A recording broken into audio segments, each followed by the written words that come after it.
People who are familiar with New Hampshire history know about Rogers Rangers. Rogers Rangers was a company of guerrilla fighters that were attached to the British Army during the French and Indian Wars. The men in Rogers Rangers came mostly from New Hampshire.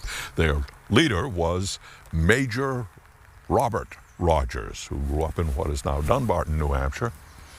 You know, there have been lots of books and movies made about Rogers Rangers.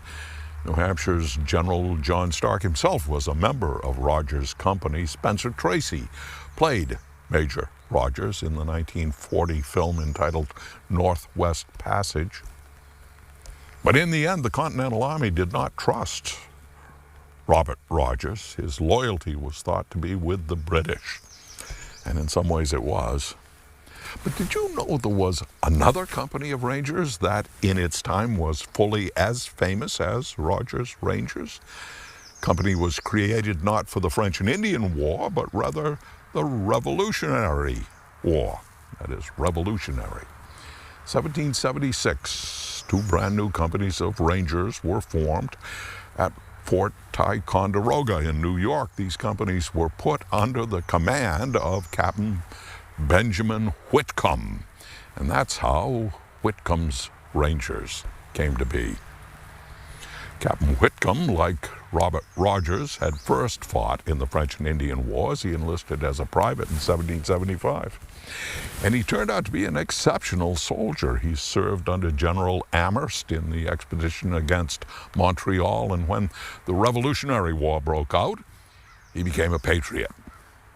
By June of 1776, he'd been promoted to the rank of first lieutenant. Next year, he was promoted to the rank of major. And his Rangers fought in two battles at Stillwater.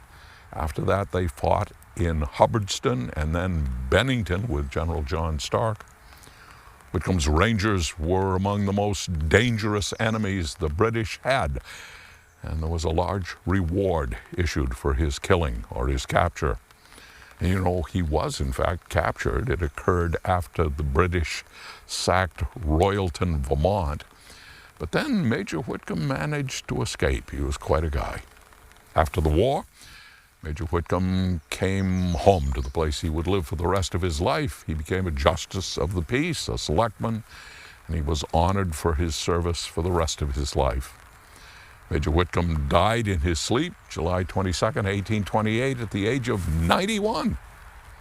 And he's buried right here in the town he called home. This is, in fact, his grave. And this town is Lisbon. To think of it, the United States Army Rangers exist to this day, the creation of two great New Hampshire men.